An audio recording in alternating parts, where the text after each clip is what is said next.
Il me semble même que, je ne sais pas si on en avait parlé il y a 2 mois, où moi j'avais dit, mais il est absolument scandaleux qu'Israël ne fasse rien. Le problème de l'État palestinien, parce que les Palestiniens ne sont pas connus, un État, ils ne sont pas signataires sur cette convention.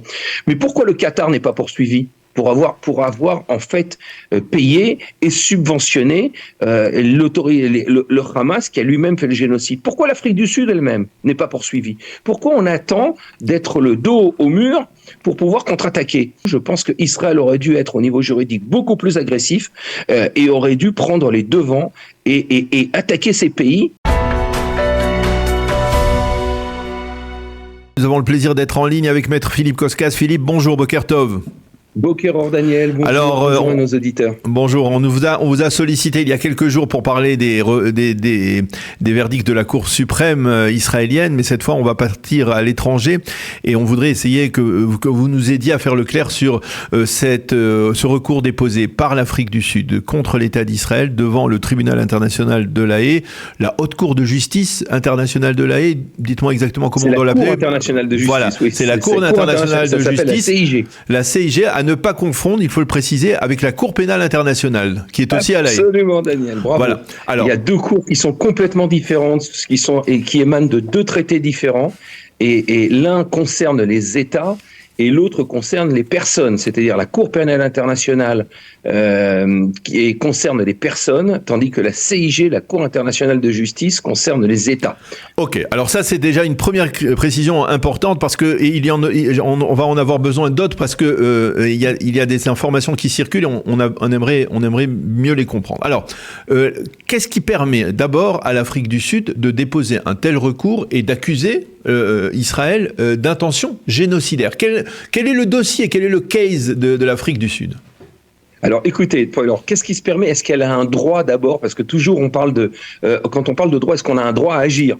C'est-à-dire d'où elle se permet de le faire ? Oui. Et c'est la première question que vous dites, et vous avez peut-être raison. On peut comprendre quel est le rapport entre l'Afrique du Sud et Israël, mais en fait, il y en a un. Pourquoi il y en a un ? C'est qu'Israël est signé sur cette convention qui a pour but, c'est un traité international qui date des années 50, qui a pour but d'empêcher le génocide, et l'Afrique du Sud aussi. Donc, si vous voulez, chaque État qui est signataire, co-signataire, j'allais dire, de cette convention, peut l'utiliser pour poursuivre un État, même s'il n'a pas de conflit direct avec lui, ce qui est le cas avec l'Afrique du Sud, ce qui peut paraître complètement fou, mais c'est comme ça. On peut dire qu'il y a eu des cas récemment où la Cour internationale de justice, elle a statué sur le conflit par exemple entre l'Ukraine et la Russie, qui sont 2 États qui sont belligérants, mais il n'y a absolument aucun rapport, j'allais dire de rapport physique et juridique entre Israël et l'Afrique du Sud. Oui.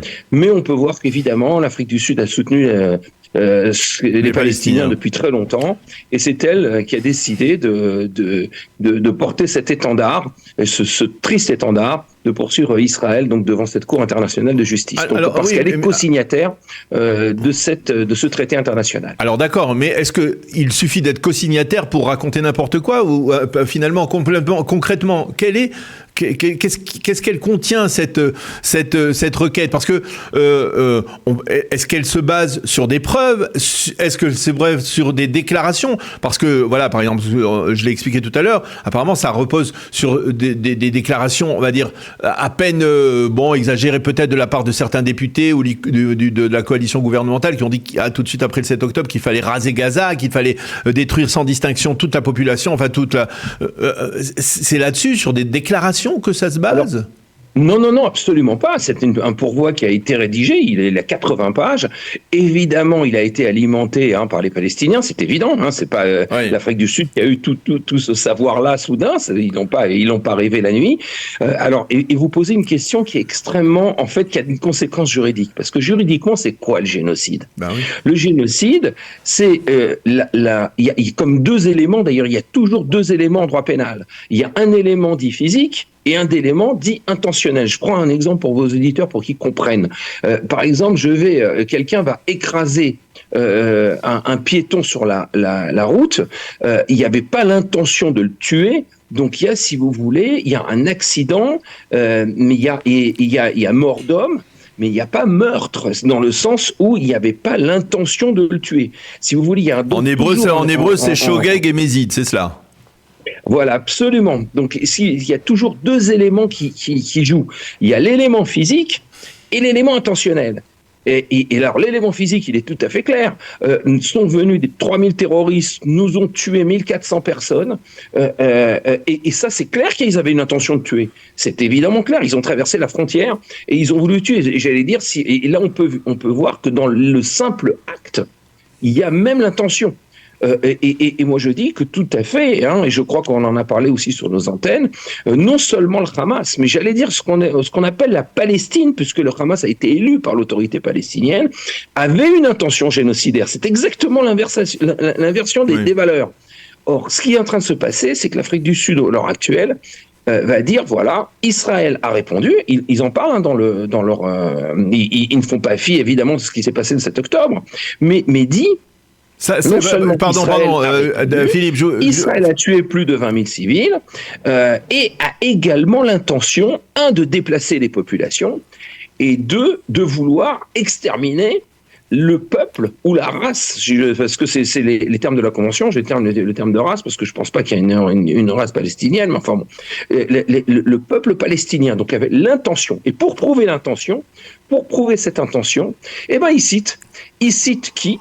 Ils vont citer évidemment les fameux députés qu'on vous avait dit, les fameux ministres qui n'ont pas su se taire forcément, qui ont tendance à vouloir déclarer beaucoup trop que ce qu'on fait, en disant voilà, le but de cette guerre n'est non pas un droit de défense d'Israël, mais cache en fait une intention génocidaire. Voilà, c'est en fait tout l'enjeu de ce procès qui commence aujourd'hui et qui se poursuivra demain. Alors, quelle est la ligne de défense de l'État d'Israël telle qu'elle va s'exprimer demain à travers des juges qui ne sont pas des juges obligatoirement israéliens, mais qui sont des juges pro-israéliens, des juristes internationaux? Oui, c'est pas forcément aussi, quand vous dites juristes internationaux, il faut bien voir.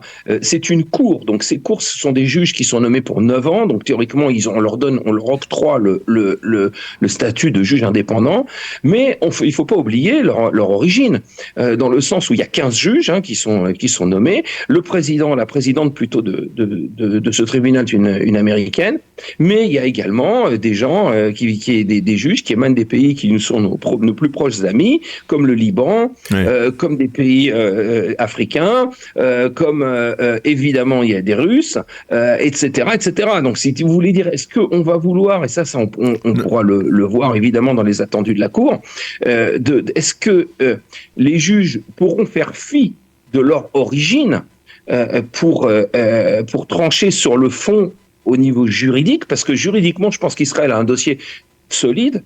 Donc, est-ce qu'ils le feront fi? On le verra bien. Oui, il faut rappeler tout de même, Philippe, que c'est une instance de l'ONU, si je m'abuse. Et donc, c'est une des 5 instances de l'ONU, absolument. Donc est-ce qu'elle est élue en Assemblée générale de l'ONU? Tout à fait, vous avez tout à fait raison. Ils sont élus et relèvent de l'ONU et du Conseil de sécurité. Absolument. Et est-ce qu'à ce titre, ils sont totalement libres, ou alors il peut y avoir des pressions de la part de gens comme Guterres, comme certains courants majoritaires dans l'ONU que l'on connaît bien et qui sont anti-israéliens? Écoutez, je pense qu'il peut y avoir des pressions, mais ce sont quand même des juges indépendants, comme il peut y avoir dans tout système de justice des pressions. Moi, c'est pas tellement la pression du secrétaire général de l'ONU qui me pose plus problème, c'est plus tout simplement l'origine de chacun des juges. Qu'est-ce que vous entendez qu'un juge qui est né au Liban, qui a grandi au Liban, et qui va siéger à la Cour internationale de justice, il va trancher pour Israël? Ça paraît complètement, j'allais dire, fictif. Mais je ne sais pas. Alors maintenant, le caractère indépendant de la justice, il y est. On a donné à cette cour des éléments, j'allais dire, extérieurs pour être indépendant. Mais est-ce que les juges ne sont pas forcément liés, j'allais dire un peu, est-ce que n'est pas attaché aux bottes de chaque juge, le terroir dans lequel il a grandi? Je peux pas dire non plus. Alors, quel peut être maintenant l'atout que peut apporter le juge Aaron Barak, qui va siéger, parce que c'est la tradition aussi qu'un juge du pays qui est inculpé, ou en tout cas incriminé, siège aussi. Quel peut être l'atout du juge Aaron Barak dans cet aéropage de juge? Regardez, donc premièrement, on parle d'un 16e juge, puisque Aaron Barak est un 16e juge, puisque on a parlé de 15 juges qui sont nommés, et il y a un 17e juge d'Afrique du Sud. Donc si vous voulez, on a j'allais dire, une assemblée de juges qui est de 17 juges. Donc c'est une voix sur 17, c'est pas beaucoup, hein, mais je dois dire que en dehors de ça, je pense qu'Aaron Barak a énormément de poids. Premièrement, c'est un juriste hors pair, mais qui a largement d'ailleurs dépassé les frontières d'Israël. Hein. On a bien vu, c'est lui qui a rédigé depuis quand il était jeune les accords de Camp David. Il a été professeur à Harvard, il a enseigné à Harvard. C'est quelqu'un dont le nom, et contrairement à ce qui a été dit d'ailleurs contre lui ces dernières années, au niveau droit, c'est quelqu'un qui a une réputation internationale. Il était président donc de la Cour suprême israélienne pendant plus de 10 ans. C'est quelqu'un qui a une capacité d'analyser les choses en droit qui est hors pair. Moi, je l'ai connu personnellement, j'ai même travaillé avec lui. C'est un phénomène. Donc, il aura peut-être, en tout cas, c'est clair, d'abord par son origine, parce qu'il ne peut pas oublier que Aaron Barak est un rescapé de la Shoah. Et donc, quand on parle d'un rescapé de la Shoah, c'est une personne qui a quand même une sensibilité lorsqu'on parle de génocide. Enfin, on comprend bien l'inversion des valeurs que cette cour doit trancher. Vous comprenez bien qu'on est en train d'attaquer des Israéliens émanant du peuple juif qui ont eux-mêmes suivi les génocides d'intention génocidaire, ce qui est complètement une inversion des valeurs. Mais enfin, lui-même, avec son histoire personnelle et surtout ses capacités de juriste, parce que le droit est une langue, quand je vous parle en français, les juristes parlent entre eux de manière juridique, il y a une langue. Et Aaron Barak est un master, c'est vraiment un maître dans ce langage. Donc moi, je crois que si les juges, j'allais dire, ne sont pas à la botte d'eux, il aura une énorme capacité d'arriver, de distinguer les dossiers et de pouvoir, j'allais dire, de défendre, c'est pas son but de défendre Israël, mais de pouvoir vraiment pouvoir essayer de remettre les choses à leur vraie place. Ça veut dire il peut par exemple parler avec les autres juges et leur essayer de rectifier le tir par rapport aux accusations. Absolument. Voilà. Bien donc, sûr, ça, parce que quand il y a un jugement qui est donné, alors attention, là on parle... Alors justement, on va parler du jugement. Des dossiers comme ça durent plusieurs années. Oui, alors justement. Pourquoi c'est urgent? C'est que l'Afrique du Sud, un de nos grands amis, bien entendu, non seulement nous poursuit sur le fond, c'est-à-dire en disant, on demande à la Cour internationale de justice de déclarer que Israël a eu des intentions génocidaires contre les Palestiniens, mais également a demandé un acte temporaire, une mesure temporaire, demander que la Cour prononce l'arrêt de la guerre. Donc, si vous voulez, et c'est dans ce sens-là, et vu l'urgence de cet acte temporaire, donc de cette ordonnance temporaire, les juges se réunissent, donc j'allais dire, dans les 3 semaines, quoi. C'est exactement ce qui alors justement, Philippe, c'est justement un point extrêmement important et je voudrais avoir une précision. Si la Cour publie un décret, une ordonnance temporaire, d'abord, premièrement, est-ce qu'elle la publiera demain à la fin des débats ou alors ultérieurement ? Non, en général, je pense qu'ils prendront le temps. On parle quand même de 17 juges, donc évidemment, même s'ils vont sûrement ne pas être d'accord, il va se dégager des majorités. Je pense que chaque juge voudra prendre un temps serein pour pouvoir écrire son propre jugement. Je pense qu'on peut attendre une réponse, mais pas demain. Je pense qu'on pourrait attendre dans les semaines qui suivent. Dans les semaines qui suivent. Une réponse. On parle quand même d'une mesure dite urgente. Alors, dite urgente, quelque chose qui va prendre des années. Alors, dite urgente, ça veut dire une ordonnance intérimaire. Est-ce que cette ordonnance intérimaire, elle est contraignante ou elle est déclarative? Alors, vous me posez une excellente question, Daniel. Théoriquement, évidemment, une ordonnance, elle est contraignante, hein, c'est évident. Or, en matière de droit international, c'est pas vraiment, puisque elle a une portée déclarative, mais ce n'est pas qu'une déclaration comme une déclaration à l'ONU. C'est beaucoup plus fort que ça. Il faut voir que ça peut être passé d'abord devant le Conseil de sécurité de l'ONU, et puis on sait très bien que les États-Unis ont leur veto là-bas, mais c'est quand même, ça nous met quand même très mal à l'aise. N'oubliez pas qu'on est signé sur cette convention, on reconnaît cette cour internationale, c'est-à-dire que ce n'est pas du tout, c'est pour ça qu'Israël a décidé, a eu raison de se présenter devant cette cour, de défendre un dossier. Je dois dire, le dossier israélien est un dossier solide. Il est vraiment solide, c'est-à-dire je ne vois pas en quoi Israël, qui dans sa propre légitime défense, peut être accusé d'intention génocidaire. Mais ceci dit, ça va nous mettre, mais vraiment très mal à l'aise. très mal à l'aise dans le sens où ça peut attirer évidemment des sanctions internationales contre Israël. Évidemment, je ne vous parle pas de pays qui sont déclarés anti-israéliens, et malheureusement, il y en a beaucoup, mais je parle même de pays européens qui sont beaucoup plus neutres. On ne peut pas faire fi. On ne pourra pas faire fi d'une décision qui est contre Israël. Il y a eu des cas, je vous prends l'exemple, alors évidemment, c'est pas tout à fait, on peut pas comparer les choses. Il y a eu une injonction de l'arrêt des combats contre la Russie. La Russie a évidemment fait fi de cette décision, mais vous voyez bien que finalement, bon, nous d'abord, on n'est pas la Russie, mais le bloc européen a utilisé ces décisions. Ça peut être tout à fait, les gouvernements eux-mêmes vont être mis en pression. Il y a une condamnation de cette cour. Israël a reconnu cette cour. C'est pas une cour dont Israël ne reconnaît pas, est signataire sur ce traité, donc ça nous mettrait vraiment mal à l'aise. Une question, pourquoi finalement l'État d'Israël ne choisit pas comme défense une contre-attaque? C'est-à-dire, pourquoi finalement l'État d'Israël ne dépose pas un recours contre, par exemple, le Hamas, contre la Palestine? Et là, je vais vous poser la question, est-ce que la Palestine est considérée comme un État dans ce traité, dans ce tribunal? Est-ce qu'il n'y a pas un moyen pour Israël de dire, mais c'est nous qui accusons les Palestiniens d'avoir eu des intentions génocidaires contre Israël le 7 octobre? Vous avez 1000 fois raison, Daniel, 1000 fois raison. Et je dois dire, il me semble même que, je ne sais pas si on en avait parlé il y a 2 mois, où moi j'avais dit, mais il est absolument scandaleux qu'Israël ne fasse rien, parce que qu'Israël, je vous dis, même si le problème de l'État palestinien, parce que les Palestiniens ne sont pas connus un État, ils ne sont pas signataires sur cette convention. Mais pourquoi le Qatar n'est pas poursuivi? Pour avoir en fait payé et subventionné le Hamas qui a lui-même fait le génocide. Pourquoi l'Afrique du Sud elle-même n'est pas poursuivie? Pourquoi on attend, j'allais dire tout le temps, d'être le dos au mur pour pouvoir contre-attaquer?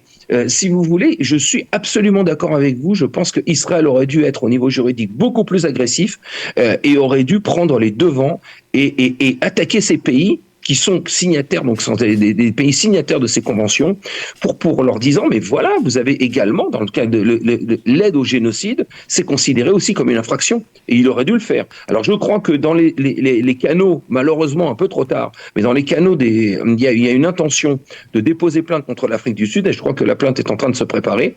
Mais si vous voulez, on est un peu... c'est une réponse qui est tardive, et j'allais dire très molle. Donc, à mon avis, on aurait dû largement prendre les devants depuis longtemps. Eh bien, Maître Philippe Koskas, merci beaucoup pour toutes ces explications et ces précisions extrêmement claires que vous nous avez faites sur ce dossier extrêmement flou, on va dire, pour le commun des mortels, on va dire. On comprend qu'il y a une forme d'absurdité, d'hypocrisie de la part de la communauté internationale d'accuser Israël d'intention génocidaire, mais vous nous avez bien aidé à mieux comprendre, à mieux décrypter enfin ce qui va se passer aujourd'hui et demain au tribunal de La Haye. Merci Philippe d'avoir été avec nous ce matin. Bonne journée, à bientôt. Bonne journée Daniel.